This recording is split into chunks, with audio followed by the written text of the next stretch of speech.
Hola, ¿qué tal? Espero que te encuentres muy bien. El día de hoy vamos a hablar sobre farmacología, esta vez nuestra segunda parte sobre farmacología de los procesos somatosensoriales. Muy bien. En la primera parte, si recuerdas, hemos hablado un poco sobre los AINES, hemos hablado un poco sobre los opioides, antihistamínicos, etc. Y ahora pues vamos a tocar un poco sobre conceptos de anestesia, anestésicos generales y anestésicos locales. Muy bien. Entonces, vamos a empezar. Anestesia general. Muy bien, como te estaba comentando, existen dos tipos de anestesia según su abordaje. Pueden ser general y puede ser local. Se entiende por, anestesia local, algo que es localizado, algo que es en una sola región de nuestro cuerpo. Puede ser una infiltración, si tenemos una pequeña herida, un pequeño corte. Puede ser la intención de bloquear un miembro, si es que tenemos que realizar alguna cirugía, digamos, de muñeca o de codo, o también puede ser una infiltración que sea a nivel medular, si es que queremos anestesiar solamente una mitad del cuerpo, ¿no? Y ahí estamos hablando sobre las anestesias epidurales, subdurales, etcétera. Bien, y por el otro lado tenemos lo que es la anestesia general, que como dice su propio nombre general, queremos anestesiar por completo al paciente. Y aquí vamos a querer lograr ciertos objetivos, entre los cuales se tienen, mira, la amnesia, la analgesia, la hipnosis y la relajación muscular. ¿En qué consiste? Bueno, la amnesia, dicho sea de paso, ¿no? Es básicamente que tú entres en anestesia general y que luego despiertes sin recordar, sin tener conciencia de todo el acto operatorio, ¿no? No existe, bueno, existe una pérdida de memoria transitoria luego de la intervención quirúrgica. Por el otro lado está la analgesia. La analgesia, pues ya sabemos que es la incapacidad o, bueno, de sentir dolor.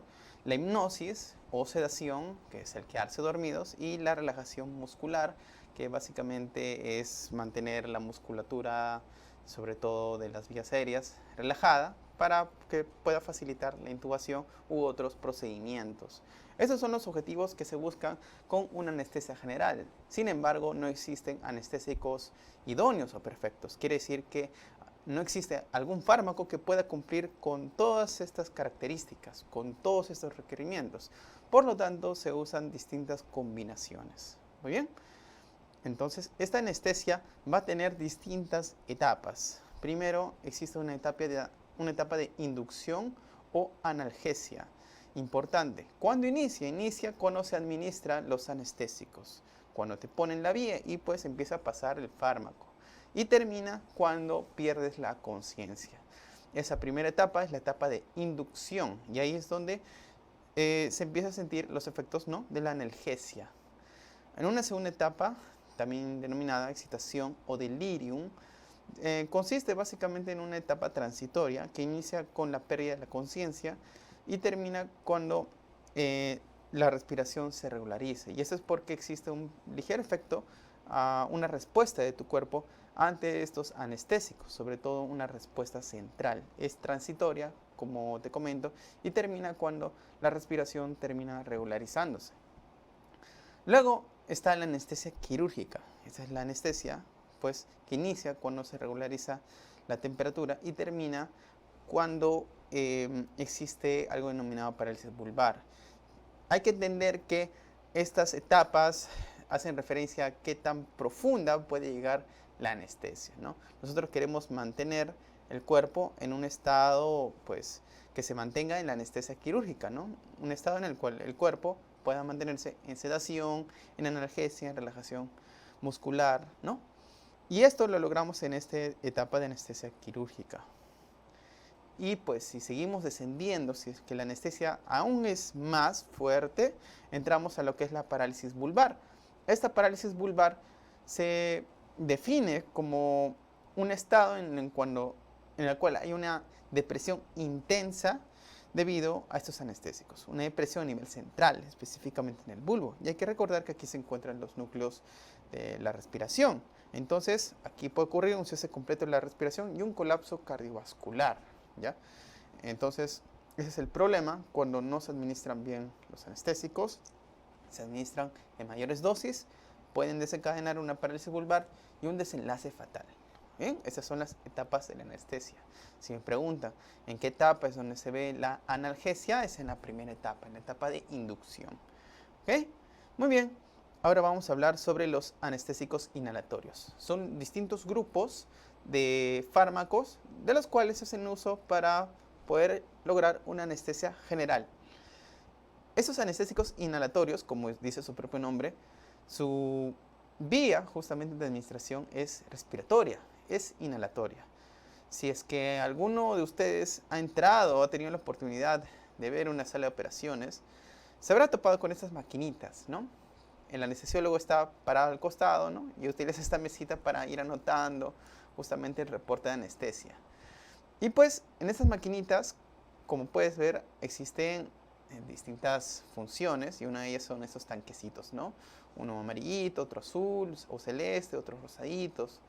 Y pues al inicio de las cirugías colocan una mascarilla para que el paciente pueda inhalar ese aire y pues pueda quedarse sedado, ¿no? Estos son los anestésicos inhalatorios que se administran gracias a estas máquinas de anestesia. Bien, una vez que se inhalan estas partículas, una vez que se inhala este fármaco, va a viajar por el torrente sanguíneo, va a llegar al corazón y este se va a encargar de bombear la sangre contenida con estos fármacos hacia el cerebro. Y en el cerebro es donde va a generar los distintos efectos que tienen estos anestésicos inhalatorios, ¿no? Dentro de ellos va a aumentar el flujo sanguíneo cerebral y va a disminuir la respuesta ventilatoria y la hipoxia. Esta vasodilatación a nivel cerebral poco a poco generará de que el paciente quede sedado y generará una ligera relajación neuromuscular. Muy bien. Entonces, vamos a mencionar algunos de estos fármacos. De entre ellos tenemos el óxido nitroso, ¿no? Ese óxido nitroso que, bueno, comúnmente se suele ver en caricaturas, ¿no? Para que se puedan dormir los niños en el dentista. Es muy recordado por eso. Hoy por hoy ya es menos usado el óxido nitroso por algunos efectos cardiovasculares que pueden generar. Muy bien. Otro es el alotano.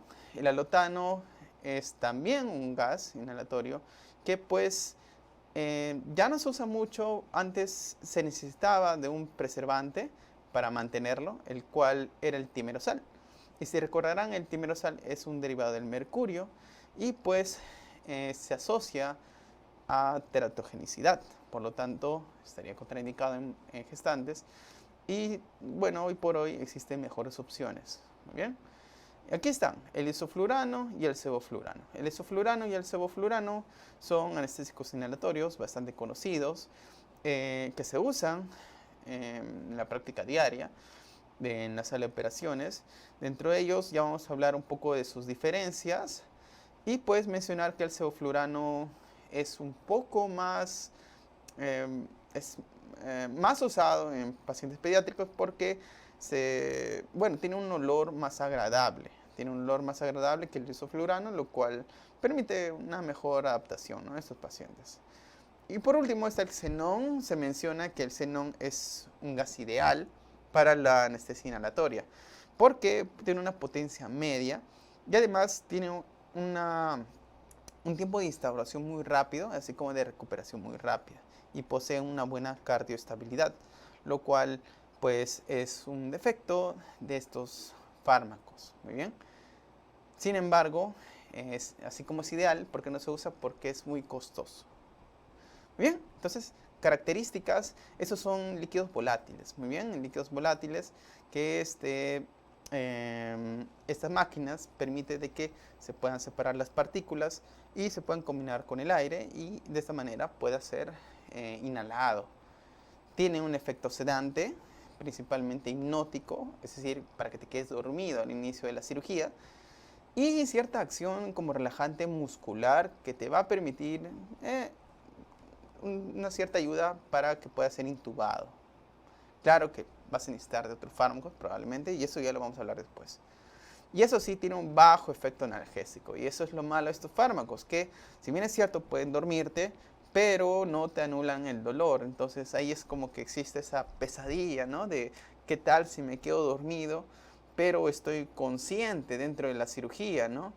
y siento el dolor. Hay una película que trata, ¿no? Tiene esa trama y es como la pesadilla de varios al momento de entrar a una cirugía. Entonces, ten en cuenta que estos fármacos tienen bajo efecto analgésico, necesitan de la ayuda de otros analgésicos endovenosos. Muy bien.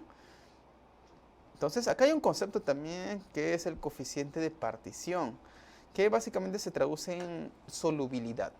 La capacidad de que este fármaco sea soluble o también coeficiente de partición. ¿En qué consiste? Para hacerlo un poco más sencillo, solubilidad se entiende de qué tan sencillo es para una molécula disolverse o combinarse con el medio, qué tan soluble puede ser. Entonces, si estos fármacos tuviesen, miran, entran justamente por los alvéolos, ¿no? Y pasasen al torrente sanguíneo, si tuviesen una muy buena solubilidad, se combinarían y viajarían bien, o sea, se combinarían con la sangre. Y pues esto sería un cierto problema porque cuando pasen por los tejidos, en este caso el cerebro, y quisiera difundirse, le va a costar más desprenderse de ese medio porque el fármaco es muy soluble. Pero ¿qué pasa si es que estamos frente a un anestésico inhalatorio que tiene baja solubilidad, ¿no? Quiere decir de que al momento en el cual que pasa el torrente sanguíneo, no se mezcla muy bien con la sangre, vamos a decirlo así, ¿no? Entonces, cuando llegue a los tejidos en el cual vaya a hacer acción, se va a poder desprender y viajar rápidamente al tejido nervioso. Por lo tanto, mientras un fármaco tenga menor coeficiente de partición, o también denominado menor solubilidad, su efecto va a ser más rápido. Muy bien, es indirectamente proporcional. Mientras exista menor solubilidad, es más rápido. El coeficiente de partición se relaciona con la rapidez del efecto del fármaco, no como el CAM, muy bien, la concentración alveolar mínima, que aquí hace referencia a la potencia. ¿Qué es el CAM?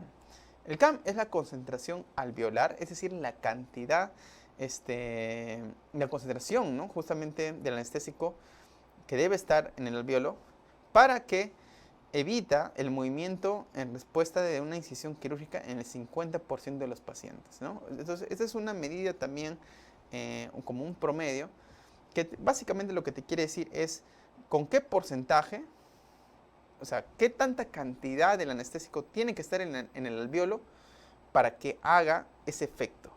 Para que al menos de 100 pacientes, por ejemplo, la mitad yo tenga la seguridad de que cuando yo les haga un corte no se muevan. Es decir, no estén sedados, muy bien, y básicamente no tengan esa respuesta, ¿no? Entonces, como tú puedes ver aquí, existe un gráfico, ¿no? Un pequeño gráfico en el cual si ves, abajo se encuentra lo que es la fracción del CAM, ¿no? Y mientras a mayor CAM existen esas respuestas, ¿no? Si a cierta fracción hay anamnesia, a cierta fracción hay inconsciencia y a cierta fracción ya hay inmovilidad. Entonces, mientras menor sea el CAM, mientras menor porcentaje sea, quiere decir que el fármaco va a ser más potente, ¿no? Entonces, aquí, por ejemplo, tienes el sevoflurano, que tiene un CAM del 2%, el isoflurano, que tiene un CAM del 1%, y tienes el óxido nitroso de un 100%, que quiere decir que en el óxido nitroso tú necesitas de que todo el alvéolo esté repleto, ¿no? Que esté repleto de este gas como para que empiece a tener este efecto, ¿no? Que tú tengas la seguridad de que le cortes y no se mueva. Pero en el sevoflurano y el isoflurano solo necesitas que el 2% del alvéolo o el 1% del alvéolo esté con este fármaco y ya va a empezar a tener este efecto. Entonces, mientras el coeficiente de partición se relaciona con lo que es la velocidad, el CAM se relaciona con lo que es la potencia. Muy bien. Muy bien.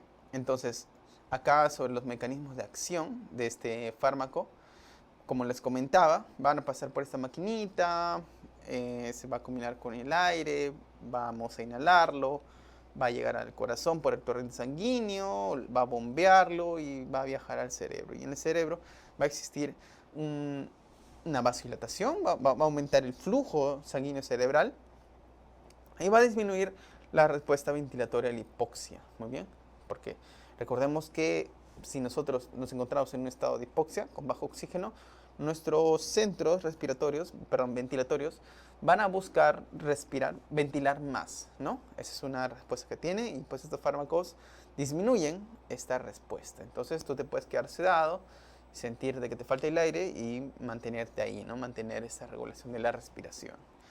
¿Cuál es el mecanismo de acción? Específicamente bloquea los canales de sodio y activa el flujo de cloro mediante su interacción con los receptores GABA, ¿no? Entonces hay que tener en cuenta que sodio, hay que recordar un poco de las teorías de biología, que tiene ese efecto excitatorio, ¿no? Que la conducción viaja en buena parte por los canales de sodio. Entonces, si yo los bloqueo, estoy inhibiendo señales.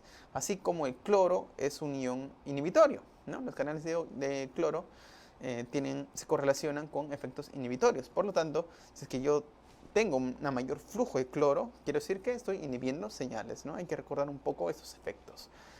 Y pues algunas complicaciones que pueden existir es que estos fármacos son hepatotóxicos también, ¿no? Entonces, si bien es cierto, los pacientes están en menos exposición con estos líquidos volátiles, entonces es un poco difícil de que generen cierta hepatotoxicidad en ellos, pero sí en pacientes, por ejemplo, cirróticos, en pacientes que tengan alguna falla hepática, hay que tener un poco de cuidado. O si no, en el mismo ambiente, ¿no? Los mismos anestesiólogos que tienen contacto constantemente con inhalando estos anestésicos, pues, ¿no? Porque el momento en el cual tú estás intubando, ¿no? O bueno, estás manteniendo la mascarilla, desprende un poco de aire alrededor y pues pueden inhalarlo. Entonces hay que tener en cuenta también con esta hepatotoxicidad. Puede generar náuseas y vómitos, cefalea o agitación y un cuadro muy importante que se denomina hipertermia maligna. Y acá entramos a hablar de una enfermedad muy interesante, la cual es la hipertermia maligna. ¿En qué consiste? Muy bien, para darte un poco de contexto, en nuestros músculos, recuerda que la contracción es mediada por la liberación de calcio de los retículos sarcoplasmáticos. Estos retículos sarcoplasmáticos que tú ves aquí, debido a alguna interacción con distintos receptores, ¿ya? Se libera calcio y este calcio va justamente a los filamentos de miosina y genera la contracción, ¿verdad? Entonces, uno de estos receptores son los receptores de ranitidina, ¿ya? Los receptores de ranitidina. Y pues cuando estos se activan, cuando tienen una interacción con el receptor de hidropiridina, se abren estos canales de calcio y pues el contenido de estos retículos sarcoplasmáticos sale, ¿ya? Sale el calcio, se contrae el músculo y perfecto. Eso es lo normal. Existe algunos pacientes que tienen una mutación en estos receptores de ranitidina. Es decir, tienen cierta susceptibilidad de que estos receptores se activen por distintas sustancias, moléculas. Y entre ellas la más importante son esos anestésicos. Los anestésicos inhalatorios, la succinilcolina, que es un relajante neuromuscular, un relajante muscular, perdón, que ya lo vamos a ver después, ¿no? Entonces, frente a estos fármacos, pueden generar una contracción sostenida, una activación sostenida que haga de que los canales de calcio se mantengan abiertos, salga un montón de calcio de estos retículos sarcoplasmáticos y el músculo se mantenga contraído, ¿verdad? Es una estimulación prolongada, una acción más intensa debido a esta mutación, ¿ok? Entonces, el problema con esto es que el músculo, al mantenerse contraído, necesita consumir más glucosa y necesita gastar más ATPs. Entonces ahí recorrerás un poco los efectos, justamente cuando existe disminución del ATP, cuando existe mayor consumo de glucosa. Por ejemplo, si se consume más glucosa y más glucólisis, habrá más metabolitos ácidos que se acumulen, más lactato, entonces se genera un medio acidótico. ¿Qué más? Si se consume más ATPs, también las mitocondrias trabajan más y pues empieza a existir un estado de hipoxia, ¿no? Y la liberación de distintos metabolitos. No solamente eso, si se mantiene esta contracción del músculo con todo lo que te comentaba, ¿no? Este medio acidótico, este medio hipóxico, generará de que el músculo se estrese y poco a poco genere rotura muscular, muerte de estas células. Es ahí donde se genera rhabdomiólisis y además, debido a esa fuerza, ¿no? A esa contracción intensa, se desprende calor. Entonces estos pacientes generan temperaturas altas y es ahí donde viene el nombre, hipertermia maligna. Típico paciente que luego de haberse expuesto a alguna cirugía, ¿no? En el cual se hayan usado, digamos, isoflurano, sevoflurano, succinilcolina, etc. Y que luego en el postoperatorio empiece con estos cuadros, ¿no? De un cuadro de rigidez, o sea, empieza, ¿no? Con taquicardia, taquipnia. Entonces, puede ser varias cosas, te asustas, empiezas a verlo un poco cianótico y se empieza a poner rígido. Luego, mientras tú vas diciendo qué pasó, tal vez ha sido algo de la cirugía, no lo sé, empieza a elevar su temperatura, una hipertermia, ¿no? Esto ya no es fiebre, esto es hipertermia. Como puedes ver, puede llegar inclusive a mayor de 45 grados centígrados. Entonces, esto es debido justamente a una interacción con esos fármacos en pacientes que pueden tener una mutación puntual en estos receptores de reanidina, ¿ya? Pueden generar también arritmias complejas, como ya te mencioné, rhabdomiólisis y mioglobinuria, ¿no? Porque básicamente estás rompiendo músculo, entonces se libera la mioglobina, y la mioglobina se nos va por la orina. Eso es mioglobinuria. ¿Cuál es el tratamiento? El tratamiento es un fármaco llamado el dantroleno. El dantroleno es el fármaco que nos puede sacar de este apuro. Es un bloqueador de los canales de calcio del retículo sarcoplasmático. Permite justamente de que el calcio no siga saliendo. Entonces se pueda resolver este cuadro por medio de una acción a este nivel, ¿no? Se podría decir, ¿no? O sea, impide que estos canales de calcio se sigan abriendo a nivel de estos retículos sarcoplasmáticos y entonces se frena toda esta cadena. Bien, el dantroleno, tratamiento de elección frente a hipertermia maligna. Bien, ya sabes qué es este cuadro. Ahora vamos a pasar a otro grupo, el cual son los anestésicos endovenosos. ¿Okay? Aquí vamos a hablar de algunos representantes importantes. Primero la ketamina. La ketamina, te presento la ketamina, bastante conocida, ¿no?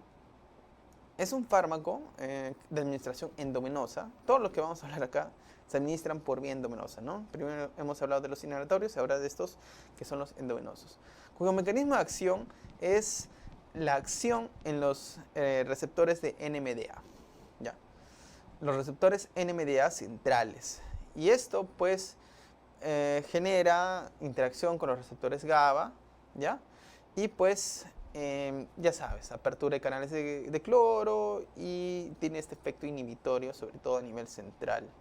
Lo interesante de este fármaco, y acá sí subráyalo en tu diapositiva o en tus apuntes, es que genera un efecto de anestesia disociativa. Interesante nombre, ¿no? Anestesia disociativa. Entendemos por disociación que, o sea, cuando dicen, ¿no? Que tú disocias, es tipo que sales o estás en otras, ¿no? Está pasando algo, pero tú estás en otras. Este fármaco generaría este efecto. Es decir, lo que hace es bloquear los estímulos dolorosos del entorno, ¿ya? Entonces, tú puedes estar consciente, ¿no? O sea, el hecho de que pierdes la conciencia de cómo viajan, o bueno, del efecto de estos estímulos externos.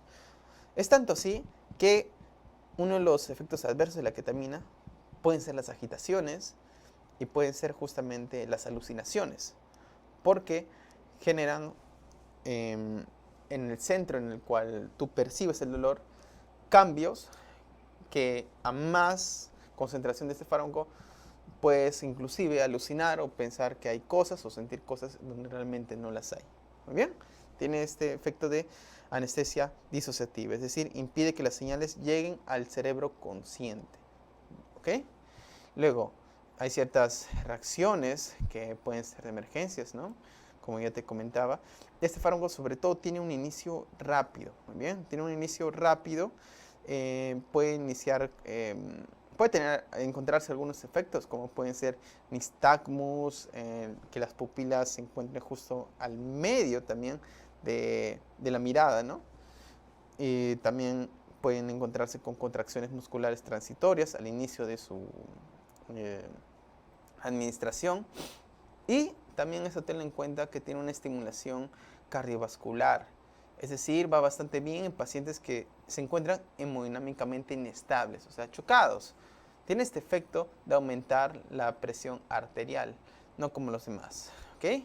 Entonces, paciente chocado por alguna hemorragia, digamos, ha tenido alguna rotura, o un infarto con rotura muscular, yo qué sé, y tienen que tener ruptura del valvular, perdón, y tienen que entrar tal vez de emergencia, alguna cirugía de emergencia, algún paciente hemodinámicamente está inestable o chocado, la ketamina es un fármaco que puede apoyar mucho porque aumenta la presión arterial. Entonces, estabiliza, ¿no?, la hemodinamia del paciente. Unos efectos adversos es la agitación psicomotriz, ¿no?, las alucinaciones, como te comentaba, debido a este efecto disociativo que tiene este fármaco. ¿Ya? Anestesia disociativa, una vez más, lo recalco, es una característica importante de la ketamina. Luego, aumenta la presión intracraneal, aumenta la presión intraocular y también puede aumentar el tono muscular, ¿no? Y ese es un efecto que al inicio, como te comentaba, de la instauración de la ketamina puede generar nistagmus o contracciones musculares y hipertonía muscular transitoria. Por el otro lado tenemos lo que es el propofol. El propofol, lo presento, al contrario de la ketamina, esta es una emulsión. Esta es una emulsión, el propofol. Lo puedes ver como un líquido blanquecino, ¿ya? Lechoso. ¿Cuál es su mecanismo de acción? También aumenta la actividad de los GABA, ¿no? No hace acción, no estimula los receptores NMDA, pero sí tiene un efecto, como te comentaba, en los receptores GABA, y estos abren los canales de cloro, permitiendo de que entren y que se inhiban distintas funciones. Bien, acciones que tiene el propofol. El propofol presenta acción de sedación, de amnesia, pero no genera analgesia. Muy bien, el propofol es muy bueno para sedar y para generar ese efecto de amnesia, pero no genera analgesia, ¿ya? No genera analgesia o anestesia, básicamente, ¿no? No genera analgesia, ¿recuerdas? Y también genera depresión miocárdica, al contrario de la ketamina. Ya puede tender a que los pacientes se choquen debido a un efecto en el cual es cronotropo negativo y genera cierta vasodilatación.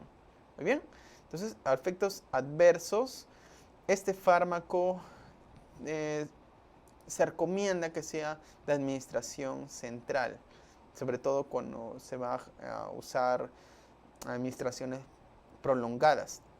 ¿Por qué? Porque la misma emulsión es irritante, muy bien. Es irritante y puede generar irritación, ¿no?, a nivel de la vía. ¿Okay? Puede producirse necrosis de tejidos tras extravasación, cierta excitación tras su inducción, y existe algo llamado síndrome de infusión de propofol, que es sobre todo en pacientes que están en administración constante del propofol por largo tiempo, pues pueden generar arritmias, pueden generar rhabdomiólisis, muy bien, sobre todo en pacientes que se encuentran en la unidad de cuidados intensivos. Entonces, propofol, buen fármaco para sedar, para que el paciente se quede dormido. Por eso de ahí salen los chistes, ¿no? Un poco de propofol para, bueno, los que tienen, o bueno, haciendo referencia a esas circunstancias en las cuales quieran hacer dormir a alguien, ¿no? Lo quieren pepear. El propofol, buen fármaco, ¿no? Pero no genera analgesia, eso es lo malo. Entonces, una pepita acá, ¿no? Este fármaco disminuye la incidencia de náuseas y vómitos postoperatorios. Vamos a decir así, una complicación relativamente frecuente después, o sea, al momento de despertar de la analgesia, de la anestesia, es despertar nauseoso, con ganas de vomitar, náuseas y vómitos. Entonces, el uso de Propofol disminuye la incidencia de este síntoma, de esta manifestación postoperatoria. Bien, y así para hacer el contraste, mientras la ketamina aumenta la presión intracraneal, el Propofol la disminuye. Bien, mientras la ketamina aumenta la presión arterial, el Propofol también la disminuye. Entonces, para esas dos partes, tiene esa contra. La ketamina produce este efecto analgésico también, pero el Propofol no produce analgesia, ¿no? Entonces, tener en cuenta estas diferencias porque las han preguntado. Otro fármaco, el midazolam. El midazolam tiene el mecanismo de acción, también aumenta la actividad de los receptores GABA, entra el cloro, se inhiben las señales. Te presenta el midazolam, ¿no? Es una solución inyectable, porque son anestésicos endovenosos. Y pues esta benzodiazepina tiene distinta acción también, como sedación y amnesia. No genera analgesia, o bueno, no una buena analgesia. Y además, a diferencia de los anteriores, genera relajación muscular. Muy bien. Esta benzodiazepina también disminuye la presión arterial. Como dato que han preguntado, ¿no? Esta es la benzodiazepina más utilizada. Y también es la más segura de administración por vía intramuscular. ¿Okay? Algunos efectos adversos es la depresión respiratoria, ¿no? Estos benzodiazepinas, si es que se administran en grandes cantidades, puede generar de que se pueda inhibir demasiado la respuesta, ¿no?, de este estímulo respiratorio, y por lo tanto genera depresión respiratoria. ¿Okay? Y también tiene un efecto acumulativo, y su administración, como se acumula en el organismo, va a tardar en limpiarse, en depurarse, y por lo tanto el paciente demora en despertar. Y eso a veces es algo malo, ¿no? Un efecto que se busca en la anestesia es que el paciente despierte rápido, ¿ya? Para justamente que pueda pasar a la otra camilla y poder dar una buena vigilancia en el postoperatorio. Pero el midazolam, bueno, tiene este efecto acumulativo y retrasa, ¿no? ¿Okay? En caso de que exista una acumulación de estas benzodiazepinas, recuerda que el antídoto es el flumacenilo, ¿ya? El flumacenilo es el antídoto o el fármaco que vamos a administrar cuando exista alguna intoxicación por benzodiazepinas. En este caso, el midazolam. Muy bien.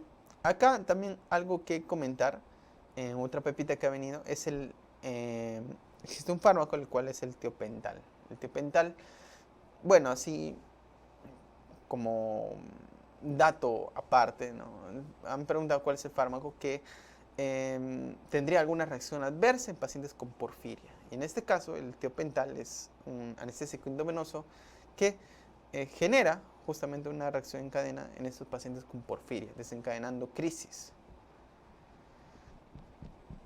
Un dato interesante también que les agrego es el sistema de los TCI, o también Target Controlled Infusion, ¿no? Básicamente son estas maquinitas de infusión controlada. Lo que hacen es, a ver, si a ti te ponen una vía y te administran el anestésico, es muy distinto esta administración a pulso, lenta, o administras un poco, de ahí esperas 5 minutos, de ahí un poco, o sea, el efecto es distinto, ¿no? No llevas un buen control de cuánto anestésico tú estás, se está manteniendo en el cuerpo, el ritmo, etcétera, ¿no?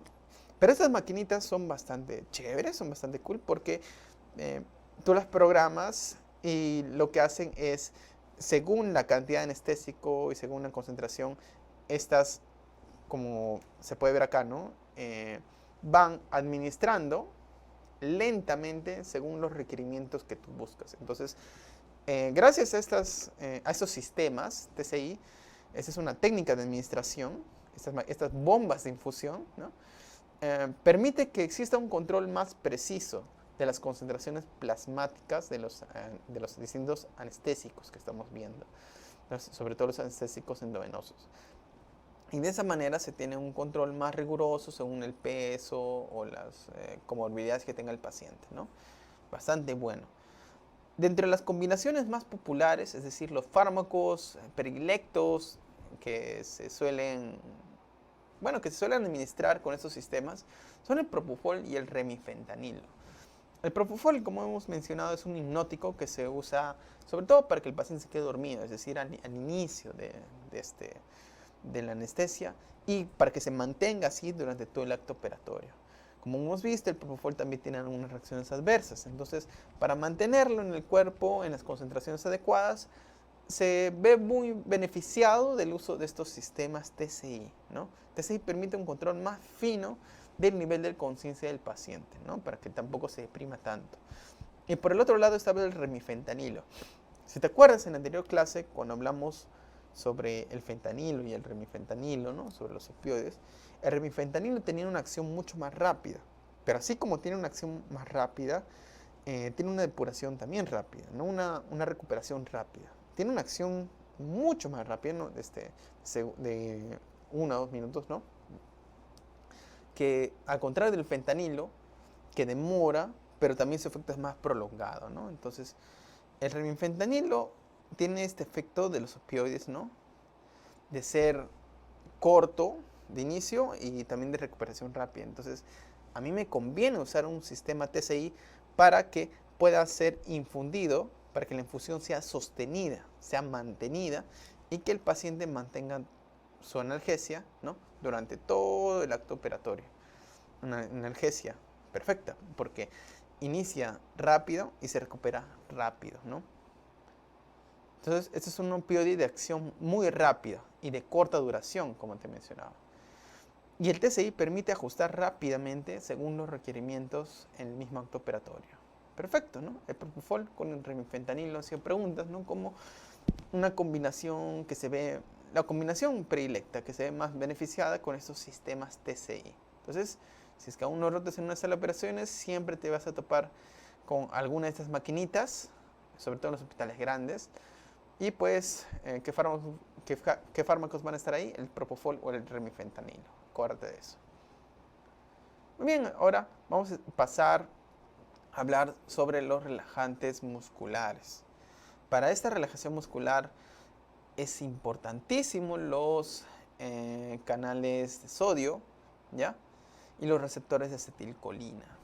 Lo que pasa es que, si tú recordarás, esos receptores de acetilcolina, ¿no? Esa acetilcolina se une a sus receptores, para los cuales van a tener el efecto de que el canal de sodio se abra. Cuando el canal de sodio se abre, mira, esta es su puertita, esta amarillita, cuando se abren, va a dejar pasar el sodio adentro de la célula. Entonces, esto va a generar de que la célula se despolarice y por lo tanto pase genere este potencial de membrana, esa activación, pase el impulso nervioso y pues que el músculo, ¡pam!, se contraiga, ¿no? Si nosotros bloqueamos esto, generamos de que el músculo no se contraiga y todo lo contrario, se relaje. Entonces aquí tenemos dos tipos de relajantes musculares. Unos son los despolarizantes y otros son los no despolarizantes. Como su mismo nombre lo dice, el mecanismo de acción, el efecto de uno, involucra que se despolarice la membrana, mientras que el otro no. Pero espera, si se despolariza la membrana, ¿no me dijiste que el músculo se contraería? Claro, el primer grupo farmacológico tiene este efecto de hacer de que el músculo se contraiga y sea una contracción tan fuerte, tan persistente, que genera un periodo de latencia prolongado. Y en todo ese periodo de latencia el músculo se queda relajado. Pero en cambio en el otro grupo no hay contracción y simplemente el músculo se queda relajado y ya. ¿Cómo es esto? Ya. por un lado tienes los bloqueadores no despolarizantes y por otro lado tienes los despolarizantes. ¿Ok? Los no despolarizantes son básicamente estos fármacos. Perdón, primero los despolarizantes. Los despolarizantes lo que van a hacer es tener interacción justamente abriendo estos canales. Perdón, claro, lo que va a hacer será básicamente tener interacción con los receptores y al tener esta interacción con los receptores, el canal se va a abrir. Cuando el canal se abra, va a entrar tanto sodio, ¿ya? Que va a hacer de que justamente existe una contracción sostenida. Se va a contraer el músculo. Pero va a ser tanta la contracción que luego, va a ser tanta la despolarización y la contracción que luego el potencial de membrana cae en un periodo de latencia prolongado, ¿ya? Un periodo de latencia prolongado. Y por lo tanto, durante todo ese periodo de latencia, como ustedes sabrán, el músculo ya no se puede volver a contraer. Entonces se queda relajado. Estos bloqueadores despolarizantes, como la succinilcolina, tienen este efecto de generar primero una contracción y luego una relajación por todo ese periodo de latencia. Así funcionan los bloqueadores despolarizantes. En cambio, los no despolarizantes, lo único que van a hacer es unirse a los receptores, ¿no? Y sencillamente competir con la acetilcolina, ¿ya? Compite, se une acá y evita que la acetilcolina se una al receptor. Pero esta no va a hacer ningún efecto, solamente va a hacer bulto. Se pone ahí donde se siente la acetilcolina y no hace ningún efecto, hace bulto nada más. Entonces, de esa manera, los canales de sodio se mantienen cerrados. Esos canales de sodio se mantienen cerrados. Y no se hace ningún efecto. No se despolariza nada, solamente se relaja, se queda relajado. Esa es la diferencia. ¿Ok? Entonces, primero vamos a hablar sobre los despolarizantes. Como te comentaba, primero hay una contracción, ¿ya? Que en los pacientes se pueden traducir como fasciculaciones, ¿no? Básicamente, diversas contracciones generalizadas. Y luego de esto, queda un periodo de latencia y inicia lo que es la segunda parte, que es la parálisis, una parálisis flácida, así que el músculo paralizado, relajado. El fármaco aquí que destaca es la succinilcolina, que también tiene como nombre el suxametonio. La succinilcolina, te lo presento, relajante muscular, ¿ya?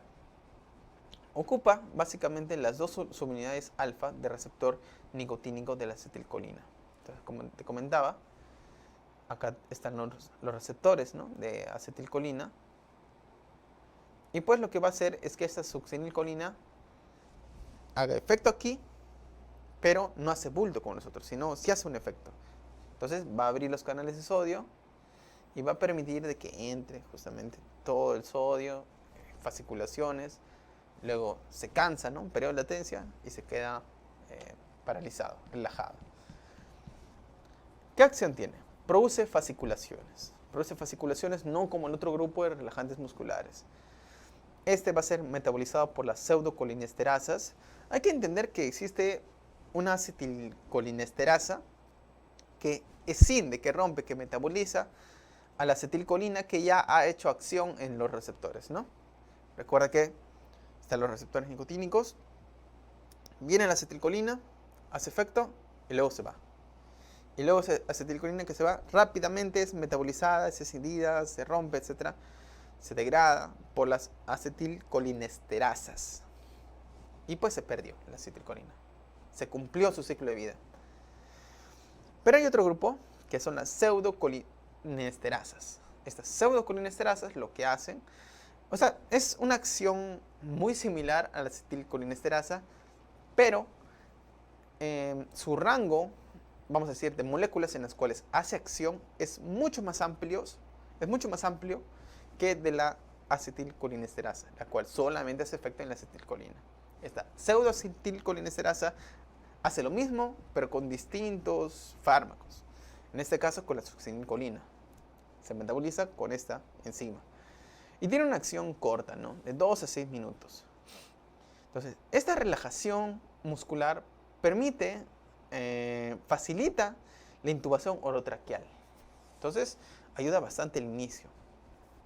Si es que existen pacientes que a pesar de que con los anestésicos inhalatorios no haya generado un buen efecto, ¿no? Aún la intubación sea difícil, entonces se pueden apoyar de la succinilcolina. Muy bien. Y algunos efectos adversos en la bradicardia, mialgias, porque justamente si estás generando distintas fasciculaciones, contracciones, es entendible de que luego en el postoperatorio pueda generar dolor muscular, ¿no? Después de ello, mialgias, eso sí pregunta. Y mira, hipertermia maligna, ¿no? Como te comentaba, isoflurano, sevoflurano, o alotano, por ahí, pues, ¿no? Los inhalatorios y la succinilcolina son anestésicos que pues se relacionan bastante con este cuadro de hipertermia maligna.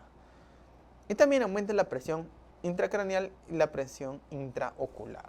Muy bien. Y el segundo grupo, los no despolarizantes. Tienes acá el rocuronio, al becuronio, al pancuronio. Bueno, esta imagen no debería ir ahí, ¿ya? Acá ya existen los que acaban con ronio. Muy bien. Existen algunos, a ver, que son de acción corta, ¿ya? Algunos de acción corta. Otros que son de acción intermedia. Y hay otros que son de acción larga o prolongada. Dentro de los de acción corta tenemos al mibocuronio, ¿ya? Al mibo. Y tenemos, bueno, sobre todo el mibocuronio, ¿ya? El mibocuronio es el relajante muscular no despolarizante de acción corta, el más conocido. Acción intermedia tienes acá ya pues lo que es el atrocuronio, al atro, y tienes acá el becuronio, ¿ya? Y de acción larga tienes al pancuronio. El pancuronio es el que tiene acción más larga de todos, el acá, y el rocuronio, ¿ya? El rocuronio. Lo pongo aquí para hacer la clasificación, ya que también ha sido pregunta, ¿ya? ¿Cuál es el de acción más corta? El mibocuronio, y de la acción más larga, el pancuronio, ¿ya? Mibo, minos, ¿no? Menor. Pan, todo larga. ¿Okay? Pues esos son antagonistas competitivos de la acetilcolina, ¿ya? O sea, compite con esta acetilcolina, se une, se sienta en su asiento, ¿no? En su receptor, pero no hace nada, solo hace bulto. Entonces, no hay efecto, no se despolariza. ¿Qué más? Acción. No produce fasciculaciones como la succinilcolina. Ojo, dato importante. Lo importante acá es entender las diferencias entre uno u otro fármaco. Saber en qué difieren. ¿Por qué voy a usar uno? ¿Por qué voy a usar el otro? ¿Qué efecto tiene uno que no tenga el otro? ¿Ya? El mecanismo de acción, cómo funciona en uno y en dónde funciona el otro. Muy bien. Eso se aplica para distintos capítulos. Y acá también estamos haciendo varias comparaciones. Previene la despolarización, porque justamente se sienten en su asiento la acetilcolina y pues esta ya no va a hacer ningún efecto. Y tiene metabolismo hepático, sobre todo el becuronio y el rocuronio. Estos dos, metabolismo preferentemente hepático, los demás renal. Entonces, esta mantiene la relajación neuromuscular, la relajación muscular durante la cirugía, ¿ya? Porque básicamente no voy a usar succinilcolina todo el acto operatorio. Imagínate el paciente con constantes fasciculaciones, constantes contracciones. Pero estos sí, ¿ya? Me sirven para mantener la relajación durante todo el acto operatorio. Y pues algunos efectos adversos, ¿ya? Antes de tocar esto, algunos efectos adversos, la hepatotoxicidad, como te comentaba. Hay un relajante neuromuscular, o sea, uno de los efectos adversos un poco raros, pero que sí se ha reportado, es la liberación de histamina de estos relajantes musculares. Y al liberarse histamina generan manifestaciones leves, como puede ser el rash. Recuerda que la histamina está relacionada con la vasodilatación, la liberación de los gránulos, de los mastocitos, como hemos comentado. Puede haber rash, vasodilatación, un poco más severo broncoespasmo, ya un paciente que está en plena cirugía, es un poco más complicado, ¿no? O también puede originar lo que es la falla cardiovascular, ya es muy severo. Entonces, es un efecto adverso raro, pero que sí está reportado. Y pues la tubocanina, que es también un relajante muscular no despolarizante, es el que se relaciona más con esta liberación de histamina, ¿ya? Ten en cuenta eso. Esto también es algo a considerar, por ejemplo, en algunas cirugías en las cuales se tenga el estado hemodinámico del paciente pueda variar mucho. Por ejemplo, en las cirugías con feocromocitoma. En las cirugías con feocromocitoma, básicamente le estás quitando un tumor suprarrenal que libera catecolaminas, adrenalina, noradrenalina, todas estas.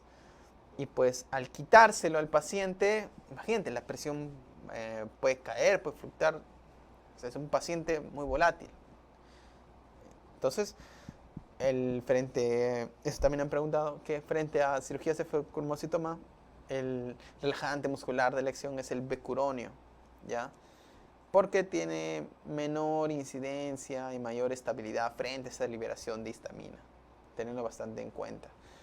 Ahora, si nosotros queremos revertir su acción rápidamente, sobre todo ya cuando acaba la cirugía, el cirujano acabó de operar y pues quiere el anestesiólogo que el paciente despierte y pase, ¿no?, a la otra camilla. Entonces le van quitando, ¿no?, los distintos fármacos para que el paciente vuelva a respirar por su propia cuenta.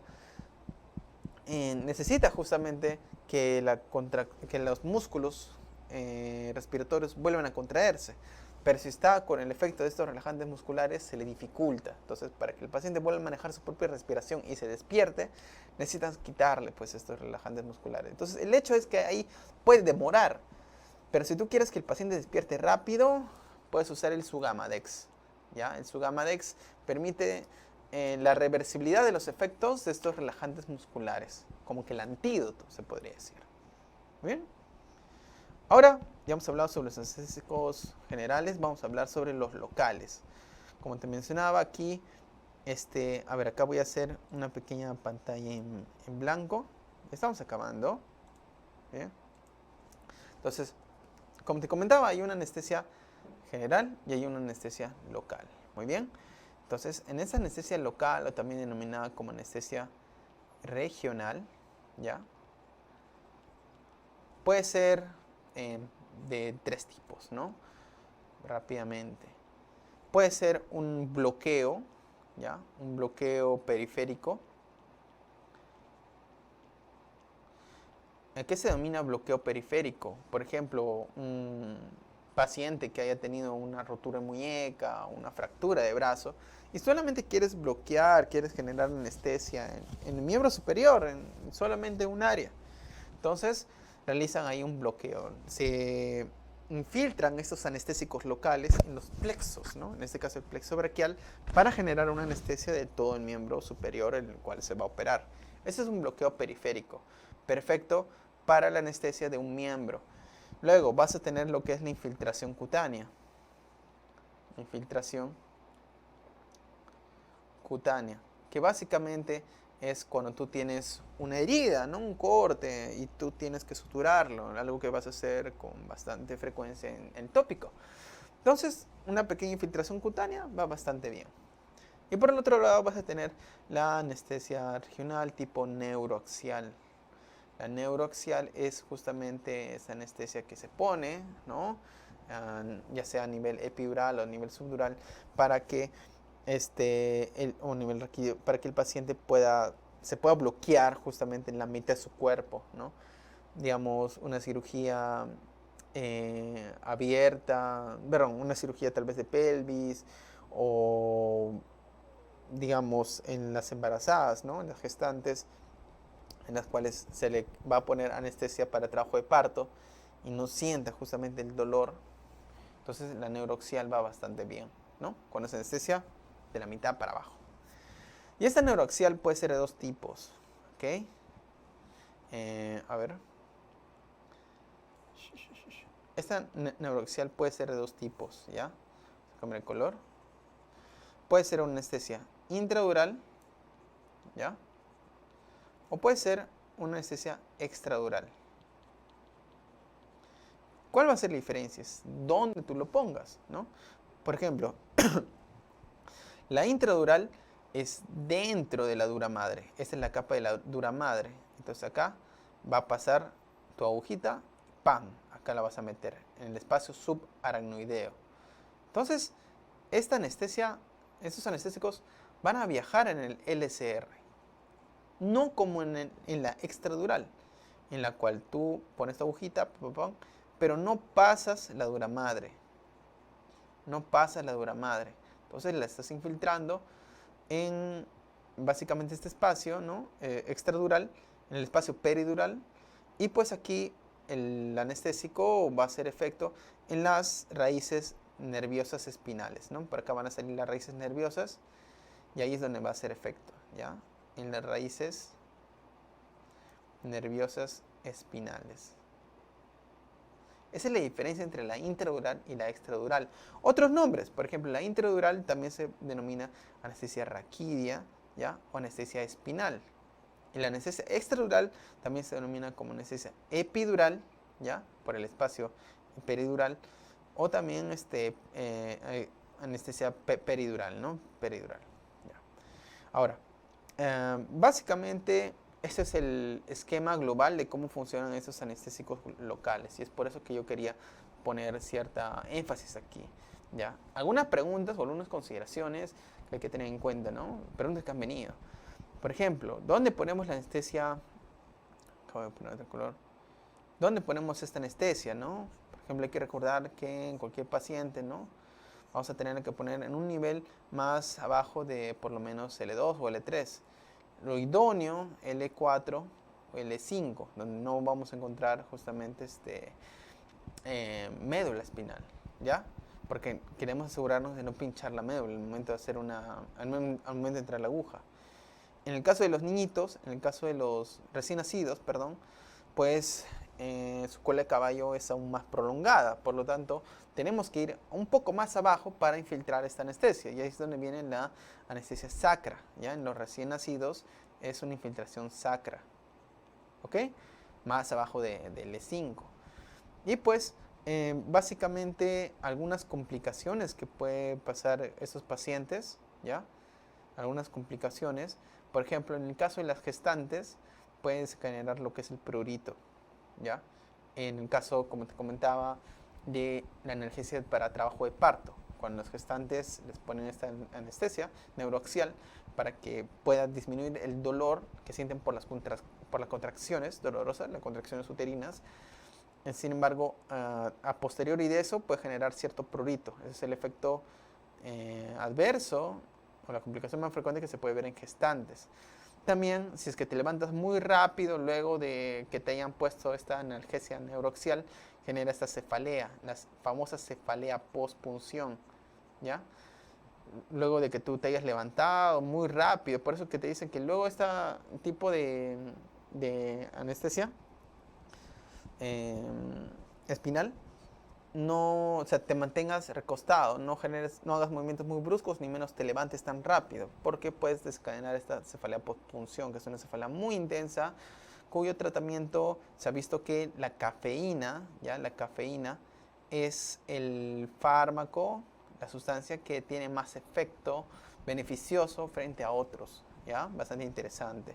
Y además, tener bastante cuidado con infiltraciones o que este fármaco ascienda más allá, más arriba de los niveles de T7, ¿ya? Porque aquí generaría un bloqueo simpático, un bloqueo de los ganglios simpáticos, generando pues distintos cuadros de inestabilidad hemodinámica, ¿no? Puede generar bradicardia, cae la frecuencia cardíaca o depresión respiratoria, ¿ya? Depresión respiratoria, ¿ya? La frecuencia respiratoria. ¿Por qué? Porque se bloquean justamente los ganglios simpáticos. Muy bien, también algunos efectos que también se menciona es, por ejemplo, que al inicio pueden sentir ciertos escalofríos porque hay cierto efecto vasodilatador de estas sustancias. Muy bien, ok. Entonces este es un panorama global que se tiene de estos anestésicos locales, ¿no? Ok. Ahora, ¿cuáles son los efectos? Van a bloquear los canales de sodio, ¿ya? Estos van a bloquear los canales de sodio. Básicamente recuerda que el sodio es el electrolito que se va a infundir y va a permitir que se active ¿no? Existe despolarización de la membrana, pasa el estímulo nervioso y se siente el dolor. Entonces lo que hacen estos es bloquear el canal de sodio, punto. Se van a unir pero a su porción interna, ¿ya? No nada que a ciertos receptores u otros. Está el canal de sodio, ¿ya? Y se va a unir adentro, en su porción interna, y los va a bloquear. Eso es lo que hacen esos anestésicos locales. Muy bien, ¿qué más? Ahora, eso es lo que les comentaba, ¿no? ¿Cómo funciona? ¿Cómo funciona? ¿Ya?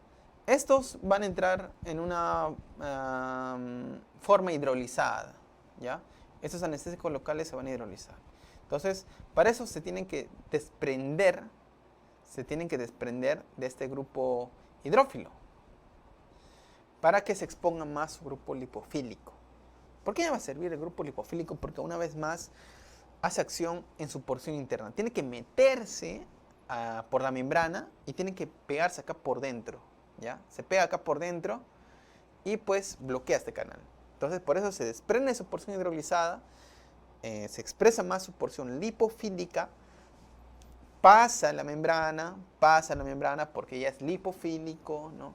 Y adentro otra vez se vuelve a hidrolizar. Y se pega, hace acción en esta porción interna de los canales de sodio. Muy bien. Eso es lo que hacen estos anestésicos locales. Es así como funciona. ¿Por qué es importante recalcar esta función hidrofílica? O vamos a decir así, ya, te lo voy a adelantar, ¿no? Para que no se pierda la idea. Por ejemplo, digamos que yo estoy suturando tal vez una herida con un absceso. Hay una infección. Entonces, una infección es un medio acidótico, es un medio con más ácido, ¿no? Por lo tanto, en un medio acidótico se le va a dificultar a este anestésico local desprenderse de ese hidrogenión, salir de ese modo hidrolizado, porque justamente el medio ya es ácido. Entonces contribuir a ese ácido no funciona así, pues, ¿no? Como tú sabrás, existen ciertas gradientes. Si el medio es ácido, impide de que exista esta separación, ¿ya? Que este anestésico local pueda mostrar su grupo lipofílico. Por lo tanto, en heridas infectadas, en heridas con abscesos, ¿ya? O en heridas también en un medio isquémico, porque la isquemia también genera acidosis, ¿ya? Este efecto de estos anestésicos locales se va a ver disminuido, ¿ya? Es por eso que es distinto el efecto de la lidocaína en una herida, ¿ya? Limpia, que en una herida, digamos, sucia, con pus, con algún absceso. Es importante decirle al paciente que probablemente aún le duela o tenga que usar un poco más de anestesia en esos tipos de cortes, ¿no? Porque justamente el medio acidótico, el medio isquémico, te lo vuelvo a recalcar, genera menor efecto de estos anestésicos. Les quita la potencia, ¿ya? Bastante importante porque es importante este gráfico, ¿ok? Entonces, vamos a tener dos grupos, los ésteres, las amidas, ¿ya? Los ésteres van a ser anestésicos, fármacos, que pues se van a infundir justamente en la sangre y tienen un metabolismo más volátil, ¿ya? Tienen un metabolismo volátil porque se va a metabolizar, se va a degradar en el mismo torrente sanguíneo y va a desprender sus distintos metabolitos que son tóxicos, generando más riesgo de toxicidad, más riesgo de reacciones adversas, ¿ya? Medicamentosas. No como las amidas. Las amidas son las amigas, ¿ya? Las amidas son las amigas, en la cual tiene un metabolismo más controlado porque es a nivel hepático. Entonces, en el mismo hígado se degrada, va a soltar sus metabolitos tóxicos, ¿ya? Y pues no se van a liberar al plasma, tienen menor efecto lesivo, ¿no? Va a ser una degradación más controlada. Por lo tanto, las amidas son más seguras que los ésteres. ¿Yo cómo las diferencio? Mira, los ésteres van a terminar en caína. Acá tienes la cocaína, la benzocaína, la procaína, la tetracaína. Todas acaban en caína. Entonces, fármaco que acaba en caína es un éster. Es un anestésico local éster. Y por el otro lado tienes las amidas, que acaban en icaína. Es decir, acaban en caína, pero dentro de ese prefijo, la palabra va a tener una i adicional. Por ejemplo, bupivacaína, ¿no? Bupivacaína, ¿no? Tiene una i acá. El otro, lidocaína, tiene una i y luego la caína, ¿no?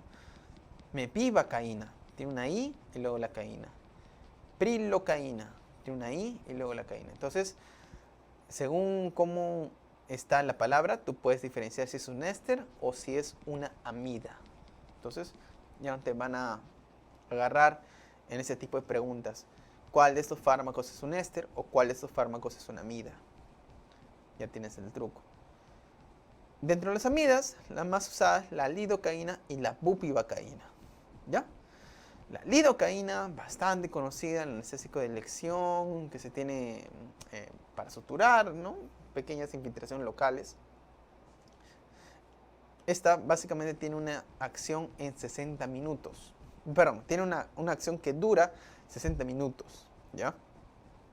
Tiene un inicio de acción de 1 o 2 minutos. Y pues si te preguntan, ¿no? Doctor, ¿y cuánto tiempo va a durar la anestesia, ¿no? O a veces dicen, ¿no? Oye, apúrate o se le va a pasar la anestesia. Y no es del todo cierto, porque la lidocaína puede durar hasta 60 minutos, como dice acá, ¿ya? En cambio, la bupivacaína tiene una duración más prolongada, hasta 3 horas, ¿ok? La lidocaína, pues, viene típicamente en presentaciones de al 2%, ¿ya? Viene de al 2%. Y esta concentración del 2% sirve para una infiltración neuroaxial, como la que te estaba comentando, ¿no? Infiltraciones para alguna anestesia epidural, una intradural, etc. ¿Ya? Pero para la piel es suficiente con un 1%. Infiltraciones cutáneas es suficiente un 1%. Pero, bueno, como la lidocaína suele venir al 2%, y no se da mucho la costumbre, como que es un paso más, tener que diluirla, ¿no? Eh, con cloruro y pues ajustar al 1%, entonces fácilmente solamente la usan al 2% también a nivel cutáneo, ¿no? Pero lo idóneo, lo ideal, lo recomendado es que sea solamente el 1%. ¿Y cuál es la dosis máxima? Y mira, es fácil de recordar. 1, 2, 4, ¿no? 1 por 2, 2. 2 por 2, 4. El 1% la concentración de piel, al 2% la concentración neuroaxial y 4 miligramos por kilo es la dosis máxima de lidocaína que puedes administrar a un paciente. Si no, ahí va a empezar con las náuseas, los vómitos, inclusive puede generar arritmias. Y acá es importante que la lidocaína tiene estos efectos antiarrítmicos, ¿ya? En pacientes que tienen arritmias, porque justamente van a bloquear los canales de sodio. Y eso va a generar justamente en pacientes que tengan un cuadro de taquicardias, ¿no? Ahora, es importante, algunas consideraciones, de que lo que nosotros buscamos es que la lidocaína, estos fármacos, se queden más tiempo en el tejido, es decir, no pasen a sangre. Inclusive es por eso que cuando tú infiltras en la técnica, primero tienes que aspirar para ver si que no lo estás metiendo en algún capilar, en alguna vena. Porque si ahí viaja la lidocaína, uno que se pierde el fármaco, no te va a hacer efecto, y otro que va a viajar más rápido y va a llegar al corazón. Y va rápidamente a generar esos efectos, ¿no? Arrítmicos. Ahora, es por eso que se hace uso de la epinefrina o la adrenalina, ¿ya? Que lo que va a hacer es un efecto vasoconstrictor. Recordarás que la epinefrina es vasoconstrictor. Entonces, lo que va a ayudar es que exista vasoconstricción y el fármaco se quede más tiempo en el tejido, ¿ya? Se quede más tiempo, se absorba más lento, haga acción por mucho más tiempo en el tejido. Esa es la intención de usar epinefrina, para aumentar su durabilidad y su potencia. ¿Bien? Por el otro lado tenemos la bupivacaína. Esta bupivacaína tiene mayor solubilidad, ¿ya? Tiene más predisposición, más afinidad por lo que son las grasas y por los carbohidratos, ¿ya? Y esta solubilidad va a permitir de que se quede más tiempo, ¿no? Y por lo tanto va a generar mayor potencia y también mayor duración de su efecto. Además presenta menor toxicidad fetal. Un buen uso para, por ejemplo, infiltraciones para gestantes en el trabajo de parto, ¿ya? O cualquier otra cirugía, digamos, alguna litiasis vesicular o una apendicitis en ese tipo de pacientes, ¿no? Si se tengan que usar este tipo de anestesias. Bueno, usualmente es general, ¿ya? Y aumenta lo malo de la bupi, al contrario de la lidocaína, es que es más cardiotóxico, ¿ya? Es más cardiotóxico y eso también ha sido pregunta. Ahora, como les comentaba, esto hace efecto en los canales de sodio neuronales, ¿no? De las terminaciones nerviosas, ¿no? Que van a transmitir aquí el dolor. Entonces, tú recordarás que todas las fibras que transportan la sensación de algesia, las sensaciones de dolor, son distintas. Hay algunas de mayor calibre y hay otras de menor calibre. Y va a depender de esto cuáles primero se bloquean y cuáles se van a bloquear al último. ¿Cuáles son las fibras que se bloquean al inicio? Va a ser las tipo B y las tipo C. La tipo B son fibras del sistema nervioso simpático, entonces al bloquearlas va a generar vasodilatación al inicio y un aumento de la temperatura. Muy bien. Entonces, esos anestésicos locales, ¿no? Debido a este bloqueo de estas fibras, primero hay un efecto de vasodilatación y un ligero efecto de aumento de la temperatura. Cuando se bloquean las fibras tipo C, esas tipo C son las fibras del dolor visceral, no como las fibras tipo A, que esas son ya del dolor somático, ¿ya? Las A delta del dolor somático. Entonces, primero las tipo B, luego las tipo C, las tipo A.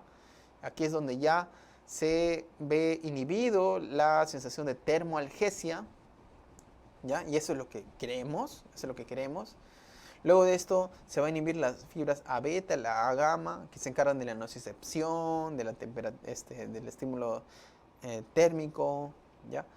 Y en cambio las A gamma de la propiocepción y el tono muscular. Y por último, la última que se bloquea son las A alfa, que tiene ese componente motor, ¿ya? Básicamente transmite esa información motora. Entonces, este es el orden en el cual se ven inhibidas, se ven bloqueadas las fibras nerviosas. ¿Cuál es la que primero, cosa importante, cuál es la que primero se bloquea? Las tipo B, la cual genera este efecto vasodilatador y aumento de la temperatura. Ahora, ¿cuál es la fibra que genera este efecto de analgesia, ¿no? Cuando se inhibe el efecto termoalgésico, las fibras A delta, ¿ya? Cuando se inhibe el dolor somático. ¿Y cuál es la última en inhibirse, en bloquearse? Las A alfa, que tiene ese componente motor. Listo. Muy bien, eso sería todo básicamente del día de hoy. Bueno, se ha revisado distintos fármacos, es más así una clase orientada para lo que es anestesiología. Y pues estoy más que seguro que, bueno, si estás en los primeros años, luego cuando te toque, pues, ¿no? Cirugía, tengas que suturar alguna herida o entres a sala de operaciones, ya vas a estar un poco más familiarizado con los distintos fármacos que vas a ver allí, con las distintas sustancias. Entonces, eso ha sido todo por la clase de hoy. Espero que te haya gustado y pues ya nos estaremos viendo más adelante en otra oportunidad. Cuídate mucho.